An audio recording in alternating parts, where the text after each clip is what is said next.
오늘 사도신경 시리즈 6번째 시간입니다. 부활하신 예수님, 또 승천하신 예수님, 그리고 더 나아가서 재림하실 예수님에 대해서 함께 살펴보겠습니다. 우리가 지난주에 예수님의 고난과 죽음에 대한 말씀을 같이 보았는데요. 사도신경에 보면 그 중간에 그런 내용이 있죠. 하늘에 장사된 지 사흘 만에 죽은 자 가운데서 다시 살아나사 하늘에 오르시어 전능하신 아버지 하나님 우편에 앉아 계시다가 거기로부터 살아있는 자와 죽은 자를 심판하러 오십니다. 여기까지의 내용입니다. 사실 내용이 많긴 한데 그래도 우리가 하나로 묶어서 이제 이야기하는 것이 주님의 부활, 승천, 재림 이렇게 하나로 이야기할 수가 있어요. 기독교 신앙의 핵심이라고 하면 그것을 이제 오각형으로 그려봐라 이렇게 이야기를 하면 5가지가 있는데 그게 뭐냐면 예수님의 탄생, 그 다음에 주님의 십자가 고난과 죽음, 그 다음에 부활, 승천, 재림 이렇게 5가지를 이야기합니다. 그래서 오각형을 이제 이야기를 하는데 우리가 앞에서 봤던 예수님의 탄생과 죽음은 사실 믿지 않는 사람들도 어느 정도는 이해를 하거나 또 받아들이기도 합니다. 여러분, 예수님이 역사적인 인물이셨다라는 것은 성경뿐만 아니라 다른 많은 고대 문서나 또 기록들이 있습니다. 그 유대인의 역사학자인 요세푸스라는 사람이 유대 전쟁사라는 책에 보면 예수님이 나옵니다. 근데 거기에 예수님은 비록 많은 선지자 중에 한 사람 이런 식으로 이제 이야기를 합니다. 인간적인 모습만 본 것이죠. 그래도 역사적인 그 기록물에 예수님이 나온다는 거예요. 다른 고문서에도 많이 또 이제 나오는데요. 그래서 사람들이 예수님에 대한 어느 정도 태어나고 또 그런 고난을 받으시고 십자가에 죽으셨다는 것을 받아들여요. 실제로 여러분 지금 이스라엘 가면 예수님이 태어난 베들레헴이라는 동네가 있죠. 또 사셨던 나사렛이라는 동네가 있습니다. 예수님 당시에는 없었지만 그 후대에 그곳에 기념교회를 세워놨어요. 그러니까 그것은 아무 근거도 이유도 없이 그런 걸 만들어 놓을 리가 없죠. 오랜 그 전통 가운데, 구전 가운데 이제 그런 것들을 지어 놓은 것이거든요. 그런데 이제 문제는 뭐냐면 우리 성도들이야 당연히 예수님의 부활, 승천, 재림을 믿지만 여러분 세상 사람들은 어떻습니까? 믿지 않죠. 이해를 못합니다.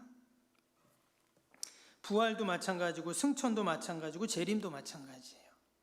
그래서 우리의 신앙 고백 가운데 당연히 주님의 탄생, 동정로를 통해서 탄생하신 것, 또 십자가에 죽으신 것 당연히 우리의 신앙 고백이 있어야 하지만 특별히 주님의 부활과 승천과 재림은 반드시 우리가 신앙을 고백을 해야 합니다.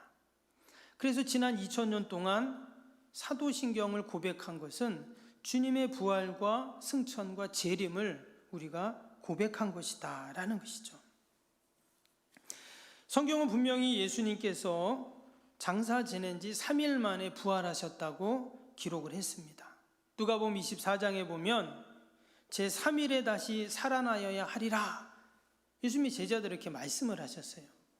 그러면 정말 십자가에 죽고 3일 만에 예수님이 부활하셨죠. 안식 후 첫날 무덤에 가봤더니 시체가 보이지 않다 그런 말씀이 나오죠. 예수님이 부활하셨다는 그러한 이야기입니다. 그러면 예수님이 왜 부활하셨을까요? 그냥 이 땅에서 3년 반 동안 하나님 맡겨진 사명을 감당하시고 또 제자들을 훈련시키시고 이제 다 모든 게 끝났으니까 이제 하늘로 승천을 하셨는데 근데 예수님이 부활하시는 과정을 통해 부활하시는 과정이 있었고 그 다음에 승천을 하셨다는 거예요. 그러면 왜 예수님이 부활을 하셨고 부활을 통해 우리에게 말씀하시는 것이 무엇인가? 첫 번째는요, 예수님은 죽고 끝나지 않는다는 거예요. 여러분 실제로 부활하셔서 어떻게 하셨습니까? 30일 동안 제자들에게 또 500의 형제들에게 많은 사람들에게 보이셨어요. 여러분 부활하셔갖고 제자들하고 같이 식사도 하셨잖아요. 그래서 예수님의 이 부활은 예수님이 죽고 다 끝이다 이게 아니라 사실 죽음이 서막이라고 한다면 이제 부활은 시작인 것입니다.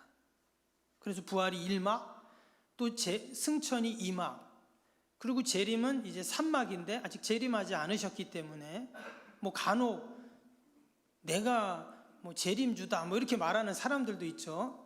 다 그건 거짓말입니다. 아직 주님 재림 안 하셨어요. 그래서 아직 3막은 시작이 안 된 거죠. 때문에 이 부활의 사건은 너무나 중요한 사건입니다. 예수님이 하나님의 아들이신 것을 가장 정확히 드러낸 사건이 뭐냐? 뭐 복음서에 보면 많은 그런 기적과 이적들도 나오지만 그보다도 가장 확실한 증거는 하나님의 아들이신 증거는 부활이죠. 예수님 만약에 그냥 죽고 끝나셨다, 부활하지 않았다 그러면 예수님은 훌륭하신 분, 인자하신 분, 선하신 분, 또 인류 역사상 위대하신 분, 또 요세푸스가 말하는 것처럼 당시에 많은 선지자 중에 한 명으로밖에 이해할 수 없습니다. 그러나 이 부활의 사건을 통해 인간은 할 수 없는 오직 하나님의 아들만이 하실 수 있는 그 부활을 보여주신 것입니다. 이런 인류 최대의 적은 뭐냐면 죽음이죠. 여러분, 죽음을 이기는 사람은 아무도 없습니다. 아무리 돈이 많아도, 아무리 힘이 센 장수도 여러분 죽음 앞에서는 맥을 못 추잖아요. 세상의 모든 권세를 다 가져도, 수십 개의 석박사 학위를 가져도 여러분 죽음 앞에서는 다 맥을 못 춥니다. 그런데 예수님은 그 죽음을 이기시고 부활하셨다라는 것이죠. 그 말은 예수님이 분명 생명의 주관자이시고 창조주이심을 확증하는 그러한 사건이었습니다. 예수님이 죽고 끝났다 그러면 논리적으로 예수님이 창조주라는 말은 틀린 말이죠. 맞지 않습니다. 근데 예수님이 부활하셨기 때문에 예수님이 창조주이신 것을 보여주신 것이죠. 또한 예수님의 부활은 그냥 예수님의 부활로 끝나지 않았습니다. 소위 우리는 부활 신앙이라는 말을 하게 되죠. 그래서 우리 믿는 성도들도 어떻게 됩니까? 우리 또한 다 부활된다고 말씀합니다. 오늘 성경에 보면 그 부활의 비밀을 말하고 있죠. 51절을 보시면 51절에 이런 말씀이 나옵니다. 보라, 내가 너희에게 비밀을 말하노니 우리가 다 잠잘 것이 아니요 마지막 나팔의 순식간의 호련이 다 변화되리니 그랬어요. 여기서 말하는 이 비밀이 뭐냐면 바로 부활을 말하는 겁니다. 그래서 이어지는 52절에 보시면 52절에 나팔 소리가 나매 죽은 자들이 썩지 아니할 것이요 다시 살아나고 우리도 변화되리라. 여기 보니까 누가 살아난다 그랬어요? 우리가 다시 살아난다 이렇게 지금 우리가 변화된다 이렇게 지금 말씀을 하고 있습니다. 때문에 주님의 부활은 그냥 주님의 부활로 끝나지 않았어요. 주님이 첫 번째 부활하신 것이고 그 다음에 우리 모든 믿는 자들이 다 살아나고 부활하는 그 부활의 신앙을 우리에게 가르쳐 주시고 갖게 하시는 너무나 귀한 일이다는 것입니다. 여기 보니까 특별히 우리도 변화되리라 이런 말씀이 나왔습니다. 여러분, 과연 우리가 부활하면 어떤 모습으로 변화할까요? 사람들은 이것이 참 궁금해합니다. 과연 죽은 자가 다시 살아나고 또 변화된다고 그랬는데 어떻게 변화될까? 여러분 궁금하지 않으세요? 궁금하시죠? 지금 이 모습으로 내가 변화될까? 분명히 하나님께서는 가장 멋진 모습으로 우리를 부활의 모습으로 만드실 줄로 믿습니다.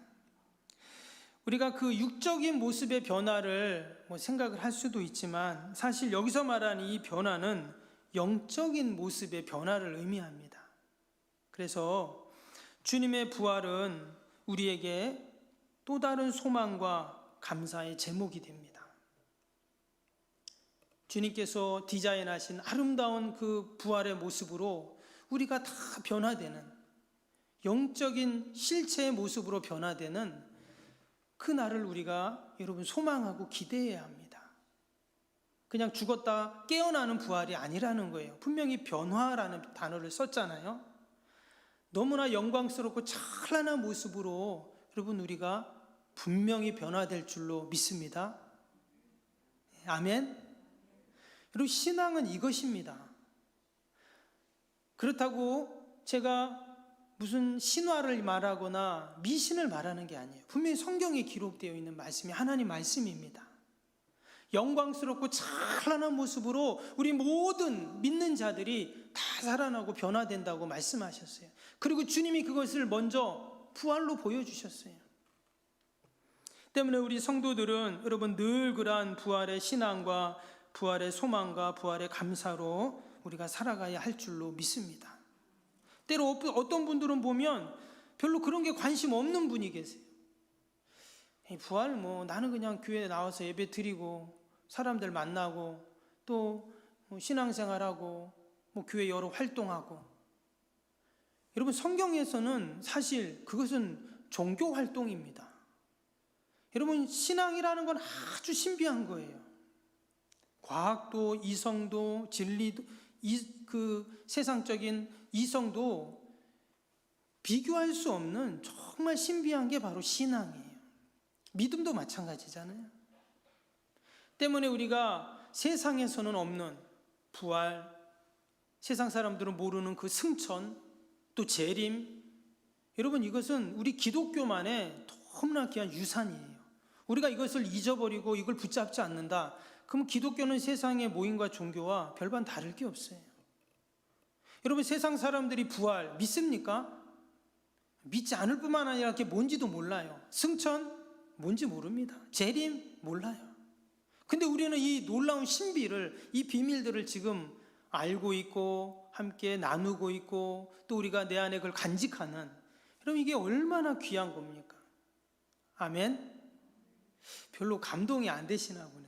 저는 이걸 생각하면 너무 좋아요. 감사하고.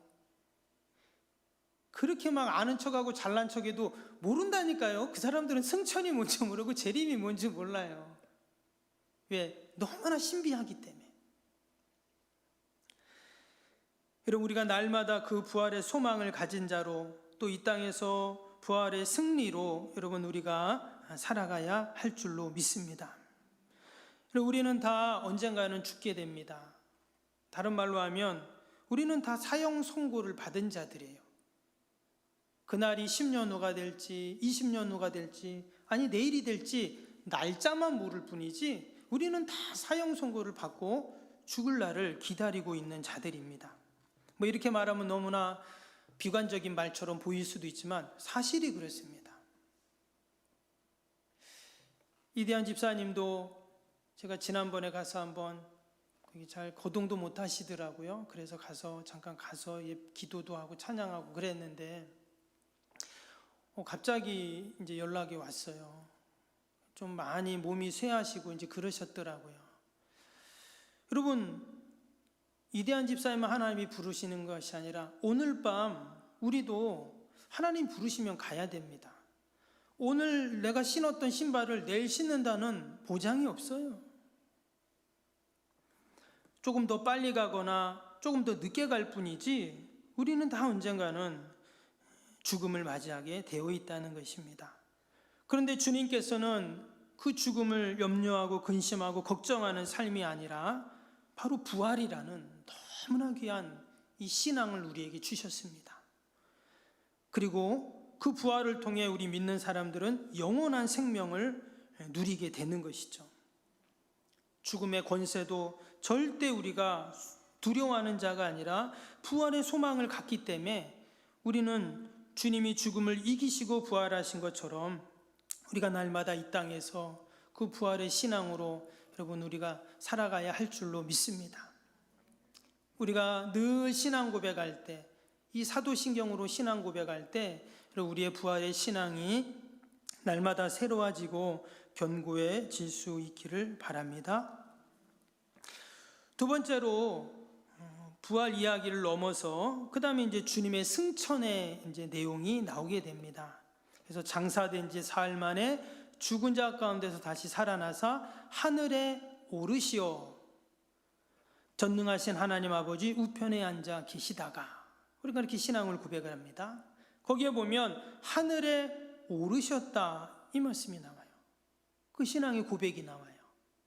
하늘에 오르셨다, 이제 승천하셨다, 이제 그 말씀이죠. 사실 이 사도신경에서 부활과 승천은 거의 비슷합니다. 그 비중이. 근데 우리는 부활절이 딱 있잖아요. 근데 부활절은 있지만 승천절은 없어요. 그렇죠? 근데 카톨릭에서는 또 있더라고요. 근데 우리가 이 부활은 뭐 너무 잘 알고, 또 부활절 때 우리가 이야기도 많이 하고 말씀도 보고 하는데, 승천은 너무 간단하게 우리가 이야기하고 넘어갈 때가 너무나 많죠. 근데 사실 승천처럼 신비한 것이 없습니다. 부활신앙이라는 말이 있지만 승천신앙, 사실 또 이런 말은 또 없잖아요. 그죠? 예. 근데 이 승천처럼 여러분 신비한 게 없어요.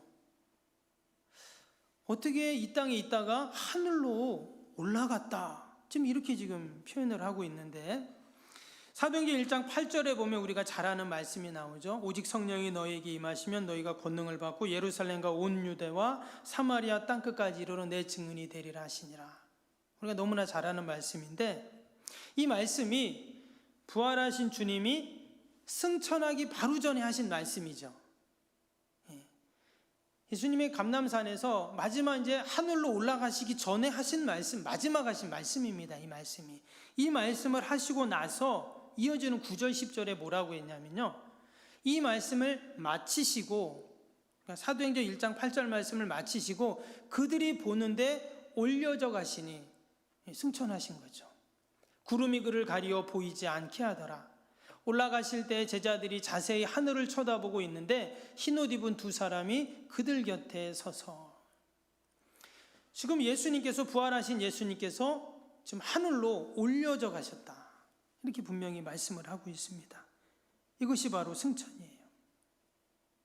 그런데 지금 예수님이 올려져 가셨는데, 그리고 사람들이 지금 하늘을 이렇게 쳐다보고 있죠. 하늘을 쳐다보고 있다, 이렇게 지금 이야기를 하고 있는데, 여러분 성경에 나오는 하늘의 개념은 두 가지입니다. 그래서 하나는 우리가 일반적으로 말하는 하늘, 공간적인 하늘을 이야기하죠. 뭐 우주라고도 말합니다. 이것은 눈으로 우리가 볼 수 있는 그러한 하늘이죠. 흔히 이제 주기도문에 나오는 하늘에 계신 우리 아버지 할 때도 하늘이 나옵니다. 근데 여러분, 우리가 이 사도신경에서 하나님 하늘로 올리셨다 이 할 때, 이 하늘, 이 사도행전은 그 하늘이 바로 눈에 보이는 하늘을 말합니다.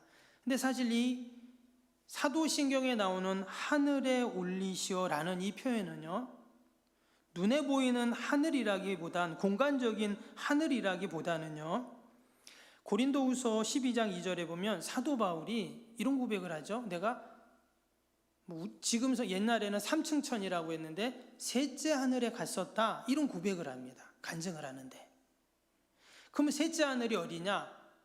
바로 첫째 하늘, 둘째 하늘, 셋째 하늘, 그래갖고 바로 하나님이 계신 천국을 말한다는 거예요. 신령한 하늘이죠. 신령한 장소입니다.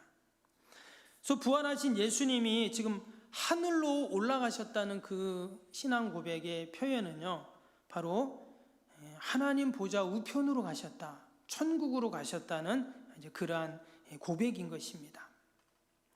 그래서 눈에 보이는 그런 하늘이 아니라 눈에 보이지 않는 소위 3차원적인 세계, 사도 바울은 것을 셋째 하늘이라고 표현을 했는데요, 바로 영적인, 그러니까 시공간을 초월한 영적인 공간을 말합니다.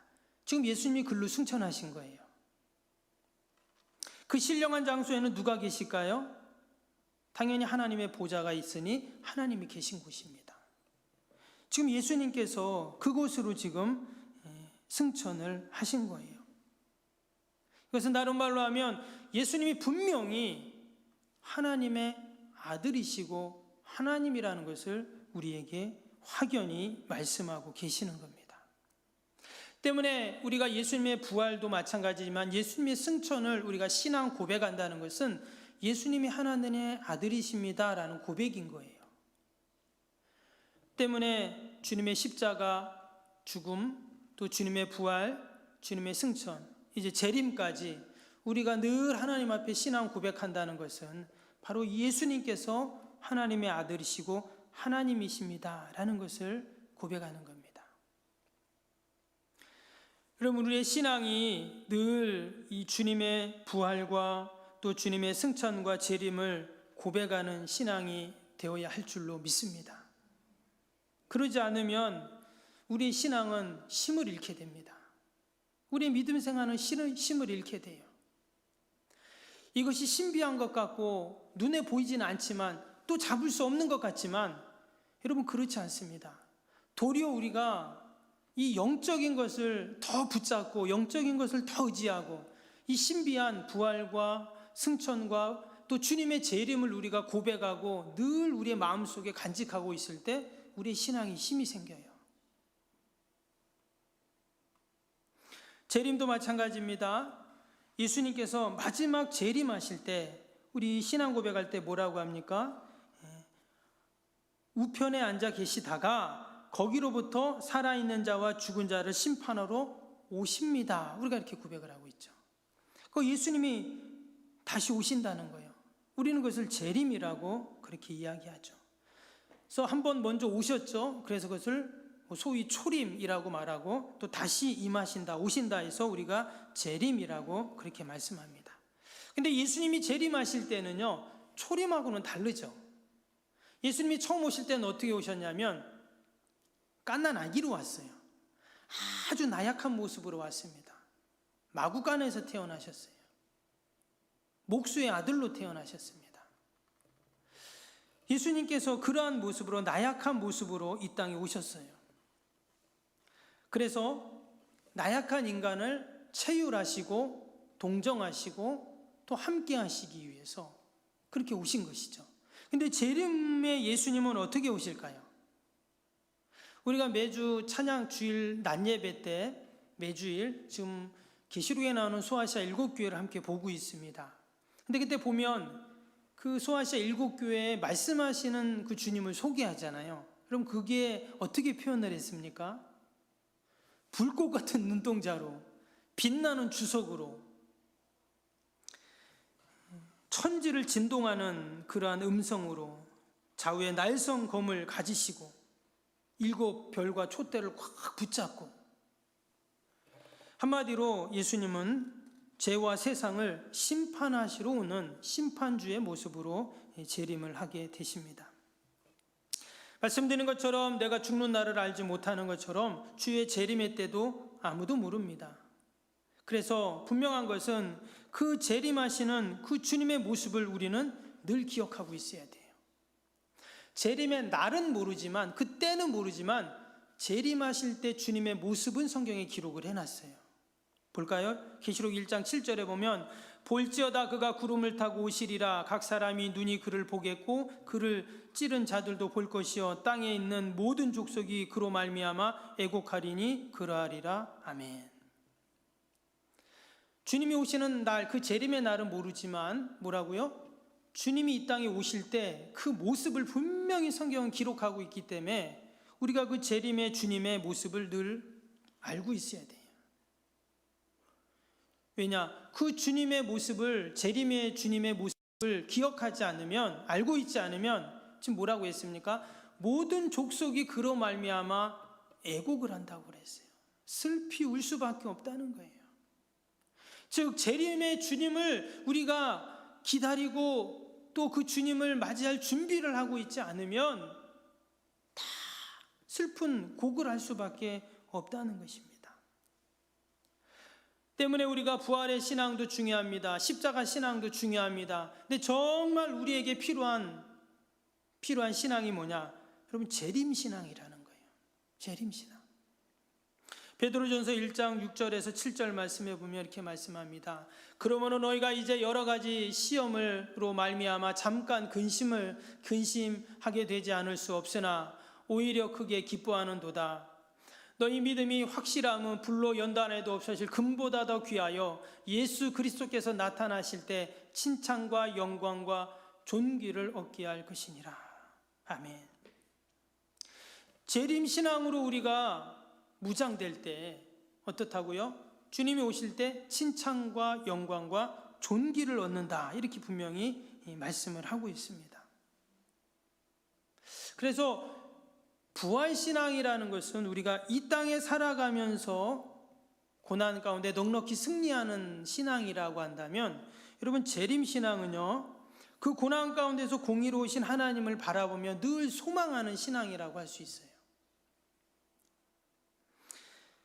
그래서 우리가 늘 사도신경을 통해 주님의 부활과 승천과 재림을 고백할 때마다 여러분, 저와 여러분 가운데 그 재림주로 오실 그 주님을 우리가 바라보고, 아멘, 늘 소망할 수 있기를 바랍니다. 주님은 분명히 오신다고 말씀하셨기 때문에 그 때를 알 수 없는 우리는 늘 재림주를 기억하고 있어야 돼요. 그분의 모습을 생각하고 있어야 됩니다. 그 재림의 신앙으로 우리가 늘 깨어있지 않으면 주님 오실 때 우리가 애곡할 수밖에 없는 자들이다 하는 것입니다. 특별히 우리가 부활신앙과 재림신앙으로 또 주님의 승천의 모습을 우리가 잊지 않고 살아갈 때 이 땅에서 날마다 승리하는 우리의 성도의 삶이 될 줄로 믿습니다. 매주 목사님이 부활, 승천, 재림 얘기는 하지 않죠. 또 우리가 늘 그렇게 생각하지는 않습니다. 그러나 우리가 사도신경을 하잖아요, 예배 때마다. 그래서 사도신경을 하신다는 것은 늘 그 부활과 재림과 또 주님의 승천을 기억하는 모습입니다. 다시 한번 우리가 이 사도신경을 우리가 한번 돌아보면서 우리의 신앙들을 점검하고 더욱더 믿음으로 견고해지는 저와 여러분이 되기를 주님의 이름으로 축복합니다.